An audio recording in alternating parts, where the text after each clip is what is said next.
Combat in Hermit can be challenging, especially on realistic mode. Start by eating something.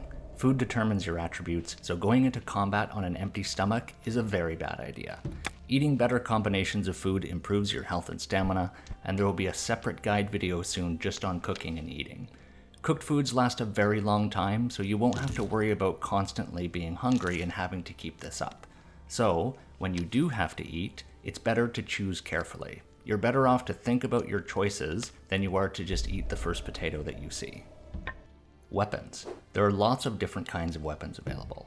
Use the left mouse button to do a light attack and the middle mouse button to do a heavy attack. These keys can be rebound in the settings. Combat isn't just about attacking though. Use the right mouse button to block and block at the last second to parry and riposte, dealing stability damage to enemies. This gray bar that appears at the bottom of the screen indicates your stability. If it falls below half, the bar will turn yellow and you'll be more easily staggered when blocking incoming attacks. If it reaches 0, you'll be knocked over entirely. Enemies also work the same way. The white bar below their health is their stability. Parrying successfully will reduce their stability quite a bit, and blocking incoming attacks or taking damage will also have an effect on stability. There are also 3 different melee damage types: piercing, slashing, and bludgeoning. These damage types have different effects. Piercing weapons are generally much easier to parry with, but don't affect stability much when hitting an enemy. Slashing weapons are a bit harder to parry with, but reduce stability a bit more, and bludgeoning weapons are slow and heavy, so they're very hard to parry with, but they reduce stability by a lot.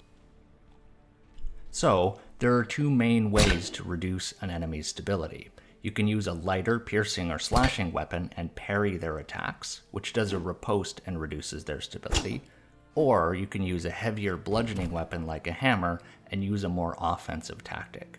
Both of these approaches will work and are different playstyles. So in combat, there's a trade-off between a more defensive style and a more offensive style. Are you blocking or are you parrying? But different damage types also generally are associated with different status effects as well. Generally speaking, piercing weapons tend to deal light bleeds, slashing weapons tend to deal heavy bleeds, and bludgeoning weapons tend to deal fractures. Bleeds cause damage over time, but fractures slow down an enemy significantly. It's a good idea to keep bandages and suturing kits in your satchel so that they can be quickly accessed using the radial menu during combat to fix bleeds and fractures. Note that enemies can also fix bleeds and fractures, and so if you deal a bleed, you may see an enemy run off and try to repair it. If you see enemies bandaging a wound, sometimes this is a good opportunity for you to strike because they won't be able to defend themselves. In this world, hermits are non-mage humans, descended from oppressed peasants that steal magic by dissecting monsters and mages to harvest their magical parts, crafting potions, enchanted items, and more. They hide in the wilderness alone because of the frightening and illegal nature of the way they do magic. But becoming a hermit and using magic will help you win fights against difficult enemies. There will be a whole separate guide on magic, but just a few quick tips. The Windward Step Potion is an easy-to-craft magic potion that you'll learn during the first main quest in the demo.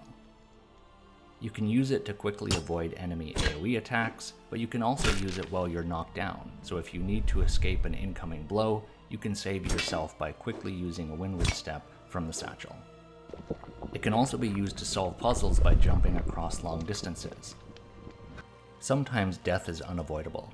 Losing in combat is normal and expected gameplay, and sometimes you'll wake up somewhere interesting and unexpected. If you're incapacitated, you won't lose any items. When you wake up, you'll find your backpack on the ground nearby, and if you don't see it, you can use the compass to locate the backpack icon.